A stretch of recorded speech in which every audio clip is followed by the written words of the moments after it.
Welcome back, guys. In this video we're going to talk about how to break free from trying to change your external world. How do you stop fighting what you see, what you have, in order to create a change? Because this is what most people do.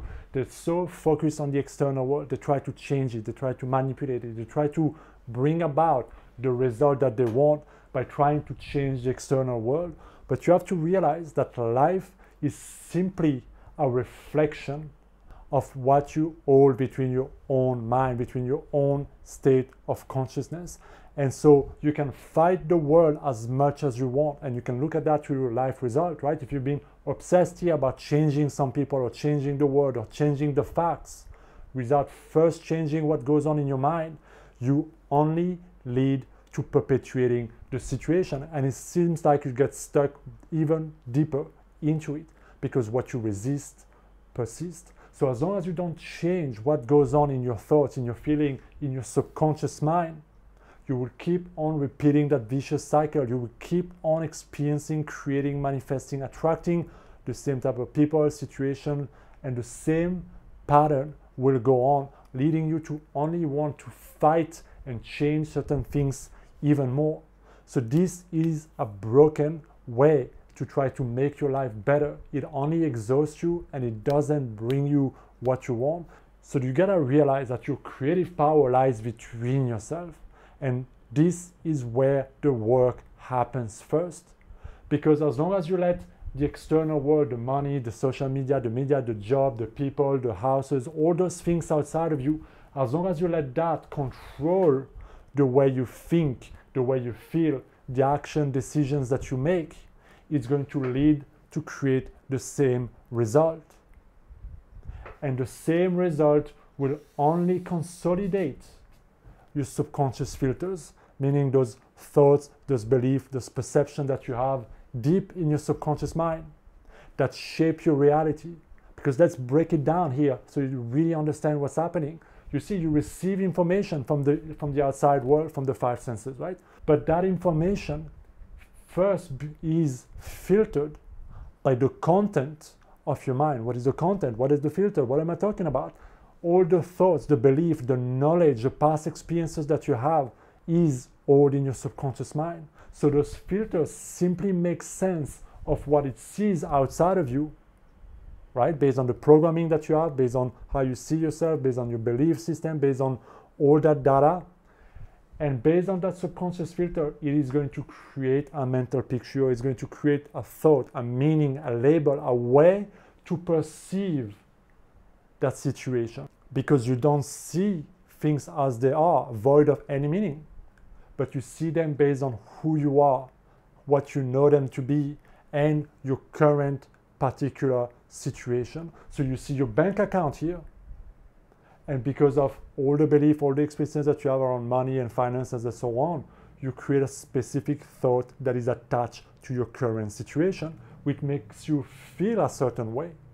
You might go into this familiar sense of anxiety, worry, scarcity, or if you're loaded and you feel good about your finance, you feel indifferent, you feel calm, you feel abundant, right?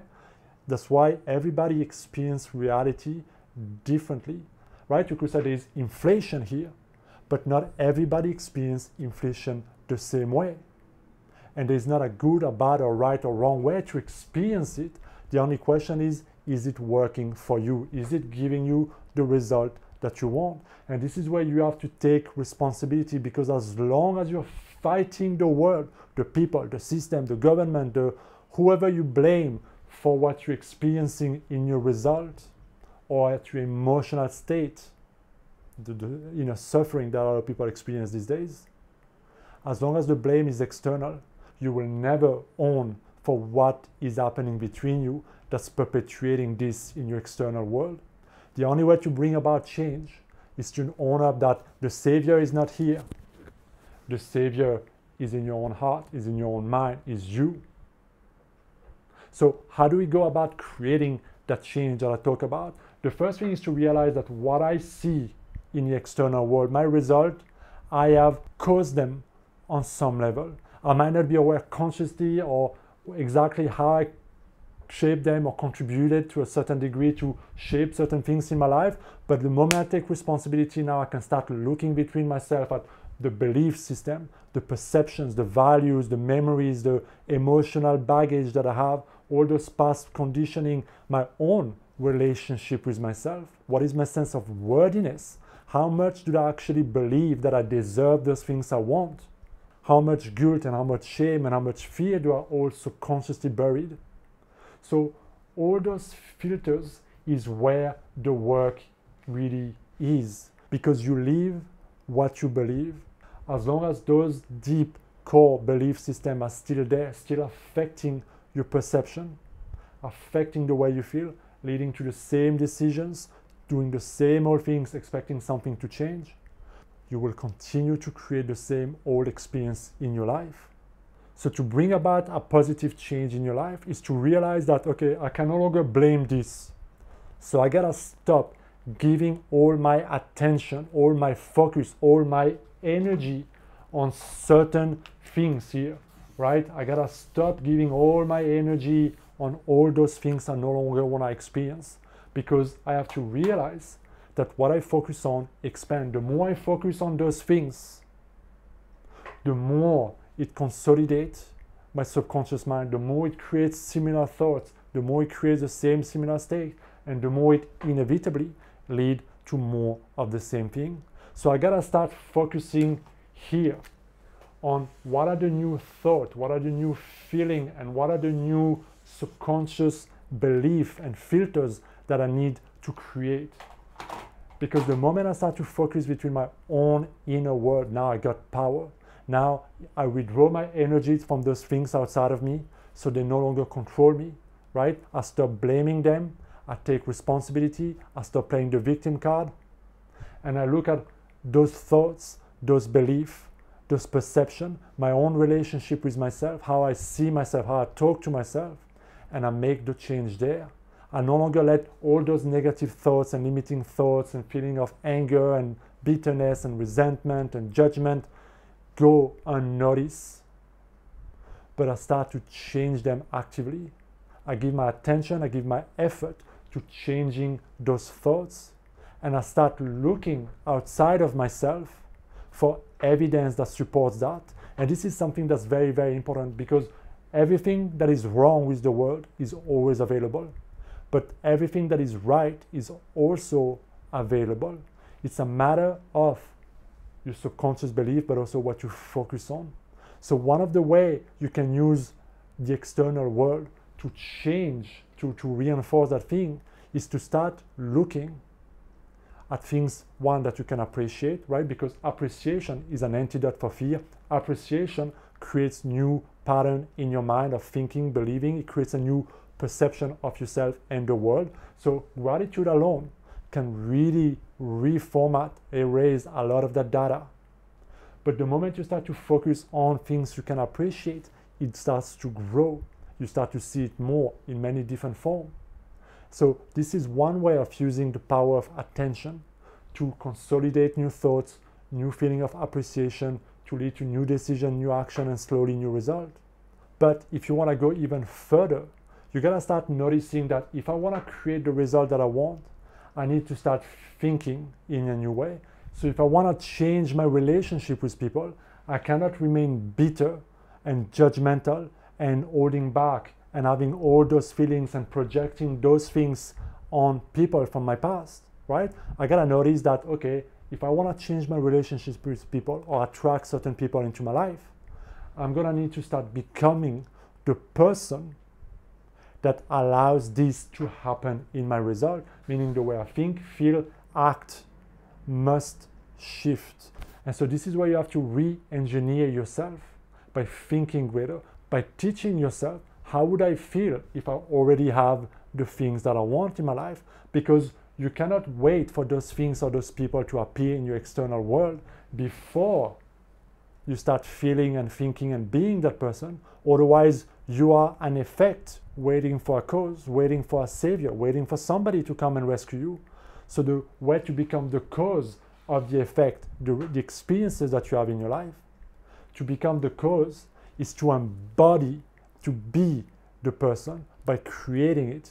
So I'm gonna go from being a judgmental person to being a loving, kind person, friendly person, right? I'm gonna go from having scarcity thoughts and lack of trust and financial, struggles, and I'm gonna embody new beliefs around money, about my ability to be worthy, about my worthiness to create money, and about what and how I handle my finances, how I talk about money, how I spend money, how I invest money, how I learn about money, and all these things in order to reflect what I want in my external world first inside of me, and over time create a new belief system that becomes automatic. Now, here's what's gonna happen. When you start shifting things inside of yourself first, you're going to start noticing new things appearing in your reality. Little things or synchronicity of people walking in, or just magic or wins, right? Those experiences, those events are very powerful and very important, because the moment you notice them and you look at them as evidence, as confirmation that this little change, no matter how small it can be, right? Let's say you are shifting your mindset around money and you find a $5 bill or something. Instead of leaving it on the street, you pick it up and you're like, you see, money or abundance comes in many forms, right? Let's say you start to meet amazing strangers, you have an amazing random conversation with a stranger in the street, and you're like, you see, this is a direct reflection of all the loving thoughts, all the judgments I've let go. So you take this and you let it consolidate the new belief system. You take that evidence to confirm that what I'm doing, the shift I'm creating, is working, and that new evidence will reinforce the new belief system. And the more you look for those, the more you'll find them, because what you focus on expands. So stop looking. This is so important. Pay attention. Stop looking for what is wrong or not working, right? Because a lot of people fall into this trap. They do all the personal change and they remain focused on didn't get it, it's not happening, where is it? And they wonder why they keep finding that it's not there, because their focus is still on the lack, on what's missing, what's not working, what's broken. That's why I said earlier, you gotta withdraw your attention from the fact of what is now until you have reconditioned your mind to a new life. And then using tools like gratitude. I love gratitude. Gratitude is so underestimated, or you can use many other tools, right? The key is to focus on finding the good, finding the abundance, finding the love, finding what you're seeking externally. And the best way you can do that is simply look for those things that have changed in your life, as small as they can be, and look at them as evidence that it has changed. What I did between myself in the projector of my own mind has appeared on the screen of reality. And if you keep that pattern over and over and over again, you will see that those things will become bigger and bigger and bigger, and the old things will start to by themselves leave and make space for something new. And this is how you can use the power of your mind to create the reality that you want, instead of fighting it, instead of waiting for that person to disappear, instead of waiting for a new person to show up, instead of waiting for the lottery to bail you out. You get what I'm trying to say, right? Stop blaming the world. Accept where you are. Accept that I have a part here. Let me own up to my thoughts. Let me own up to all the data in my subconscious mind that is projected on the external world. Let me do the cleaning. Let me raise my thought. Let me feel greater. Let me condition myself to feel as if I am already creating the result that I want. And I do that over and over and over again. I show up in the world in a different way. I give my focus and attention only on things I appreciate and things that feeds me and things that support the life that I want to have. You will start to see life realigning itself with the little effort to reflect the new person you're being. I hope this video makes sense, guys. This is so important. Let me know what you think down in the comment if you have any question, and make sure you hit that subscribe button. I'll see you next time.